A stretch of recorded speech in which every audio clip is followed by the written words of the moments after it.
शख्सियत था। ये किस कदर अमीर और बासर शख्स था, इसका अंदाजा आप 2-3 मिसालों से लगा लीजिए। कि लंदन में था, इसे शुमाली लंदन का एक घर पसंद आ गया। इसने वहीं खड़े खड़े ये घर 1 करोड़ पाउंड्स में खरीद लिया। ये पाकिस्तानी रुपए में 1 अरब 40 करोड़ रुपए बनते हैं। इसने 2009 में मॉन्टे कार्लो में अपनी 37वीं सालगिरह मनाई। ये दुनिया की महंगी तरीन सालगिरह थी, जिसमें रूस के एल्युमिनियम टाइकॉन ओलेग टेरिपास्का, सोने की कानों के मालिक पीटर मुंक और मोनाको के शहजादे अल्बर्ट समेत दुनिया भर की मशहूर शख्सियात ने शिरकत की। ये पेंटिंग खरीदने का शौकीन था। इसके पास अरबों डॉलर के शाहपारे थे और ये तमाम शाहपारे इसके महलात में लगे थे। इसे 2006 में इजरायली अदाकारा ऑर्ली बेंसमैन अच्छी लग गई, तो इसने उसके गिर्द दौलत के अंबार लगा दिए। चुनांचे ये इसकी गर्लफ्रेंड बन गई और ये दुनिया की महंगी तरीन गर्लफ्रेंड थी।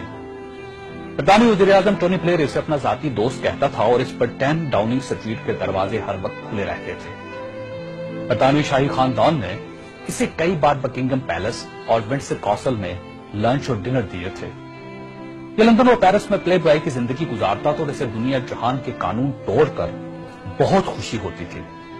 इसने एक बार पेरिस की शांज़-एलीज़े पर 120 किलोमीटर की रफ्तार से गाड़ी चलाकर पूरी यूरोपीय दुनिया को हैरान कर दिया और पेरिस की सिटी हुकूमत कोशिश के बावजूद इसका चालान न कर सकी। ये लीबिया की इन्वेस्टमेंट अथॉरिटी का सरबराह भी था और यह अथॉरिटी दुनिया के किसी भी मुल्क में किसी भी वक्त $10 बिलियन तक की सरमायाकारी कर सकती थी और ये एक बहुत बड़ा इस्तेहकाक था। इस शख्स का नाम नाज़रीन सैफुल इस्लाम है और ये लीबिया के साबिक हुक्मरान कर्नल कज़ाफी का बेटा है।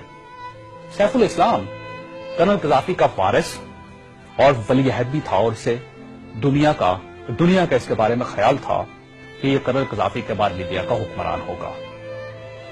ये इस कदर बासर था कि कर्नल कज़ाफी को न्यूक्लियर प्रोग्राम तरक करने पर भी इसी ने कायल किया था। इसने बल्गारिया के उस मेडिकल ग्रुप को छुड़वाने में भी बड़ी मदद की थी जिस पर बच्चों को एड्स के टीके लगाने का इल्जाम था। बर्लिन नाइट क्लब और लाक्रोबी धमाके के मुतासिरीन को मुआवजा भी इसी के हुक्म से जारी हुआ था। अब मैं आपको इसकी ताजा तरीन तस्वीरें दिखाना चाहता हूं। ये सैफुल इस्लाम 3 माह पहले लीबिया के छोटे से कस्बे अबारी में छुप गया। ये 2 दिन पहले 19 नवंबर को कस्बे के एक ऐसे कमरे से बरामद हुआ जिसमें बाथरूम तक नहीं था और ये बदबूदार पुराने कंबल में लिपटा था। इसकी उंगलियों पर प्लास्टर चढ़ा हुआ था और ये प्लास्टर भी इसने खुद चढ़ाया था क्योंकि इसे डॉक्टर तक की सहूलत हासिल नहीं थी। ये सैफुल इस्लाम इस वक्त लीबिया की मौजूदा हुकूमत के कब्जे में है और पूरी दुनिया में कोई शख्स इस शख्स को पनाह देने के लिए तैयार नहीं जो 3 माह पहले तक मलका बरतानिया का शाही मेहमान बनता था और टोनी ब्लेयर इसे माय फ्रेंड कहता था और पेरिस की कंपनियां इसके लिए खसूसी खुशबू इजाद करती थी। ये है सवाल और ये तस्वीर दुनिया के उन तमाम हुक्मरानों और इनके खानदानों के लिए इबरत का सबक है जो इक्तदार को सब कुछ समझ लेते हैं और जो इस जोन में मुब्तला हो जाते हैं कि इनके इक्तदार का दरख्त हमेशा सब्ज रहेगा।